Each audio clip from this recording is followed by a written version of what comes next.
پدر جانم فدای صحبتی والای تو، من فدای دیده به خواب در شبهای تو.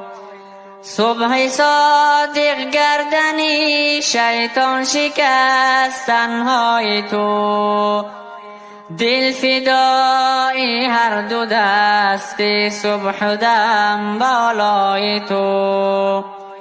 یک دعا در نیمه شب از تو طلب دارم پدر، یک ترحم، یک نظر، یک لطف از آن چشمی تر.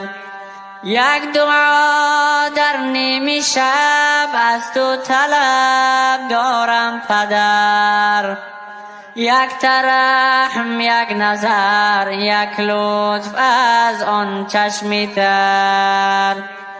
خدمتت را من بر جان آوردم ای قبلگاه، از خدا دارم طلب دارد تو را اندر پناه.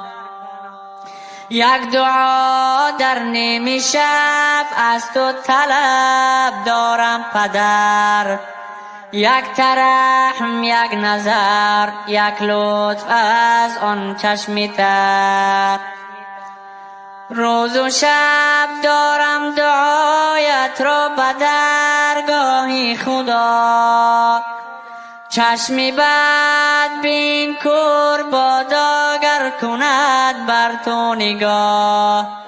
یک دعا در نیمه شب از تو طلب دارم پدر، یک ترحم، یک نظر، یک لطف از آن چشمی تر.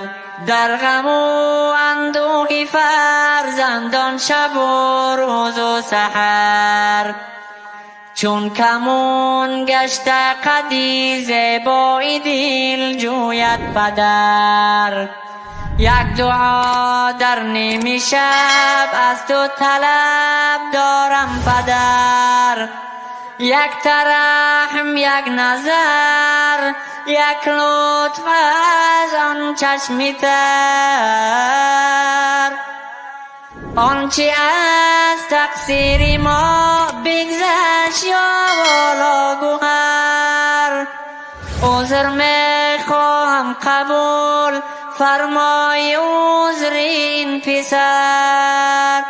یک دعا در نیمه شب از تو طلب دارم پدر، یک ترحم، یک نظر، یک لطف از آن چشمی تر. گرچه کم بودی زی دست این فقیر بسیار شد، لیک از کوتاهی این خدمت خودش بیزار شد. فکر زحمت های تو کرده دلش بیمار شد، من ندانم بهر چی او اینقدر بیار شد. یک دعا در نیمه شب از تو طلب دارم پدر، یک ترحم، یک نظر، یک لطف از آن چشمی تر.